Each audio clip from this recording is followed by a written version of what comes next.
This was my slam poem about the psychological state of a prostitute.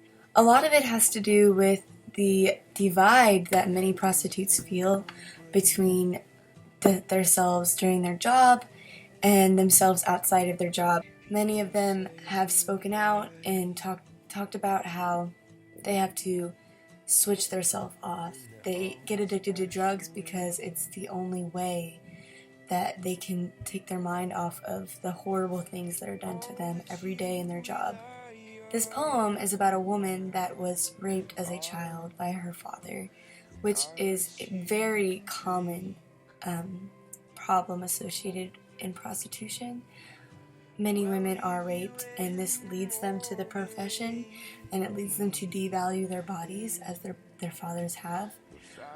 So this is about a woman who was raped by her father, and this caused her she didn't have any self-worth, and when she got to a point in her life where she didn't have much money, that was what she turned to, and it destroyed her inside. So that is what my presentation, or my film, that's what my film's about.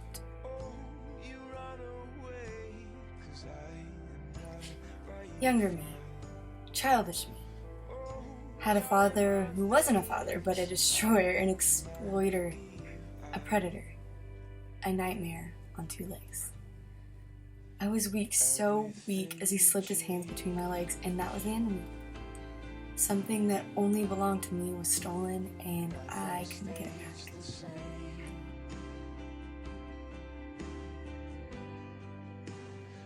I fell into a world with no laws, no limits, no lines to cross. It was hard to determine which gaze was predatory, which was concerned. There was me and there wasn't me, all wrapped up into a person I called myself.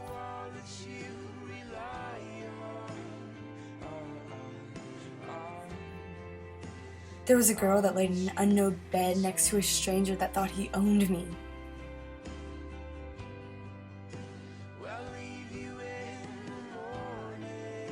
Then there was me, crying alone in the shower in the few precious hours that I called mine.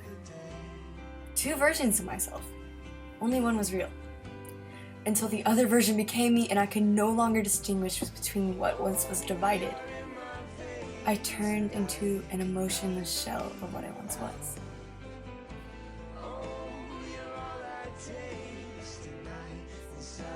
Feeling that the only thing that was truly my own was the brain inside my head. Not the head, of course.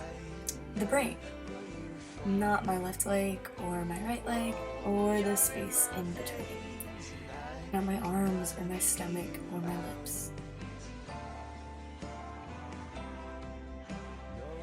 Everything was sold to men wealthier than me, stronger than me, more powerful than me.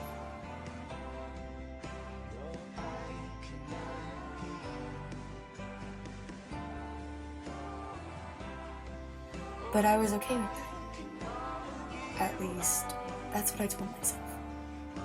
That's what I told my family, who judged my lifestyle, my friends, pretty much everyone I talked to. I put off this air of confidence that was so completely untrue, even to myself. It's not like I could leave, right? Right?